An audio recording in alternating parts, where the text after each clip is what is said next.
3월 넷째 주 아동부 예배를 시작하도록 하겠습니다. 먼저 짧게 기도하고 말씀을 전하도록 하겠습니다. 기도하겠습니다. 살아계신 하나님 아버지 감사합니다. 오늘 주님 앞에 나왔습니다. 오늘 주님께서 함께하여 주시고 이 말씀 가운데 주님의 뜻을 바로 알아 깨달을 수 있도록 인도하여 주옵소서. 모든 말씀 우리 주 예수 그리스도의 이름으로 기도드립니다. 아멘. 오늘은 죄 없지만 고난당하신 예수님이란 말씀으로 말씀을 전하도록 하겠습니다. 오늘의 말씀은 마태복음 26장 57절에서 68절까지의 말씀입니다. 제가 우리말 성경으로 봉독하도록 하겠습니다. 예수를 체포한 사람들은 예수를 대제사장 바야바에게 끌고 갔습니다. 그곳에는 율법학자들과 장로들이 모여 있었습니다. 베드로는 멀찌감치 예수를 따라가 대제사장 관저들까지 갔습니다. 그는 들어가 하인들과 함께 앉아 결말이 어떻게 되는지 지켜보았습니다. 대제사장들과 온 공회가 예수에 대한 거짓 증거를 찾아내어 죽이려고 했습니다. 많은 사람들이 나서서 거짓 증언을 했지만 그들은 아무런 증거를 발견하지 못했습니다. 결국 두 사람이 나와 주장했습니다. 이 사람이 내가 하나님의 성전을 헐고 3일 만에 다시 세울 수 있다고 말했습니다.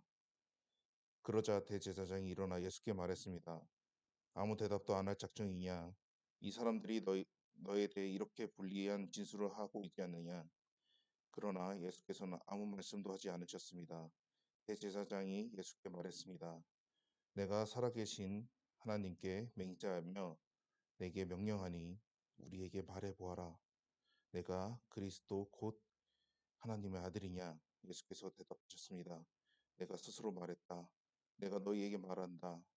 이제 앞으로 인자가 권능의 보좌 오른편에 앉아 있는 것과 하늘 구름을 타고 오는 것을 너희가 볼 것이다. 그러자 대제사장은 자기 옷을 찢으며 말했습니다. 이 사람이 하나님을 모독하고 있어.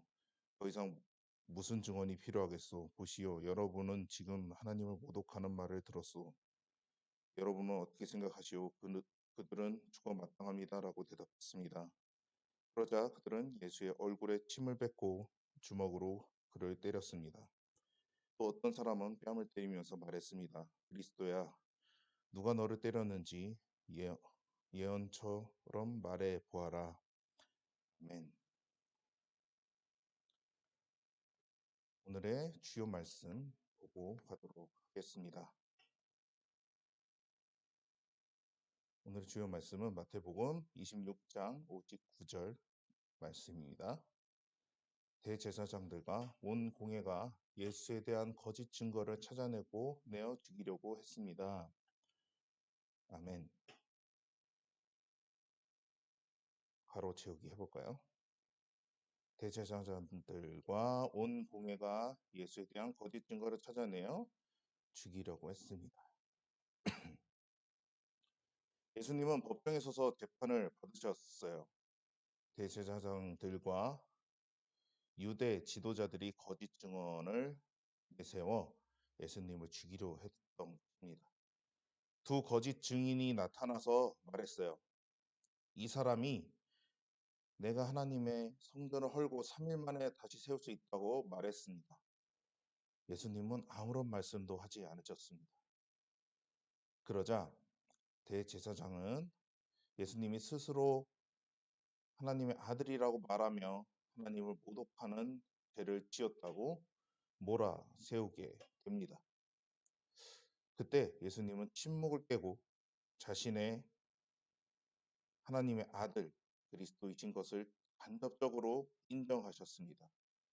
당신이 십자가의 죽음을 당한 다음 부활의 영광을 입어 영광의 보좌에 앉게 될 것과 심판주로 다시 오실 것도 그때 말씀하셨습니다.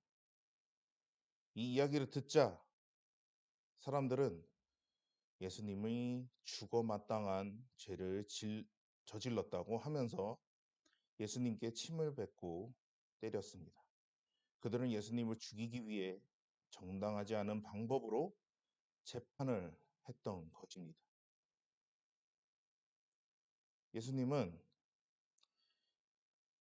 하나님이 그분께 맡기신 사명, 곧 십자가를 지고 온 세상을 구원하는 일을 끝까지 이루시기 위해 온갖 고난을 당하셔야 했던 것입니다. 그분이 그 힘든 일을 포기하지 않고 끝까지 감당하셨기 때문에 우리는 하나님의 나라를 선물로 받게 된 것입니다. 친구들, 이 세상에서 살다 보면 예수님의 자녀로 그리고 믿음을 끝까지 지키는 것이 힘들 때가 있을 것이에요. 때로는 예수님이 당하는 것처럼 우리가 가진 믿음 때문에 조롱당하고 미움받고 고통을 당할 수도 있을 것입니다. 하지만 나를 위해 끝까지 고난을 참으신 그 예수님을 생각하며 우리도 우리의 믿음을 끝까지 지킬 수 있어야 한다는 것입니다. 힘들 때 예수님처럼 하나님께 도움을 구하면 하나님이 주시는 힘으로 어려움을 이기고 끝까지 믿음을 지킬 수 있는 것이죠. 그리고 하나님을 잘 알고 믿는다고 하는 유대 지도자들은 하나님의 아들을 악한 속임수로 죽이려 했습니다. 예수님을 잘 알고 믿는다고 하는 우리도 하나님의 뜻과 전혀 다른 큰 죄를 지을 수 있다는 것을 이 말씀을 보고 우리는 알 수 있습니다. 교회를 다니고 큐티를 한다고 해서 내가 하나님의 보시기에 바르게 살고 있는 것은 아니라는 것이죠.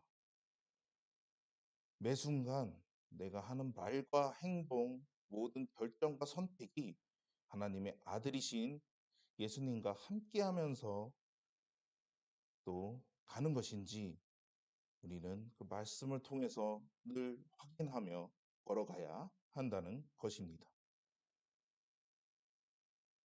사랑하는 친구들, 예수님은 아무 죄가 없으신 분이지만 우리를 위해 우리가 당해야 할 고난과 재난 그 모든 것을 하셨습니다. 그분이 당했던 조롱과 모욕은 그리고 고통은 다 우리의 몫이었지만 우리를 대신해서 예수님이 고난을 당하신 것입니다. 이 놀라운 사랑을 받은 우리는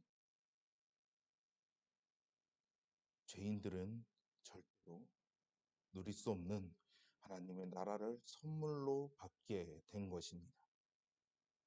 이 엄청난 사실을 늘 기억하고 또 어렵고 힘든 상황 속에서도 예수님을 버리지 말고 끝까지 믿음을 지키는 여러분과 제가 되면 좋겠습니다. 기도하겠습니다. 사랑과 은혜가 충만하신 하나님 아버지 감사합니다. 오늘 말씀처럼 언제나 주님의 말씀을 붙잡으며 그 고난을 기억하며 우리가 그 믿음의 모습으로 나아갈 수 있는 용기와 힘을 더하여 주옵소서. 모든 말씀 가운데 모든 것을 붙잡으며 한 주간을 살아가는 저희 친구들과 제가 될 수 있도록 인도하여 주옵소서. 모든 말씀 우리 주 예수 그리스도의 이름으로 기도드립니다. 아멘.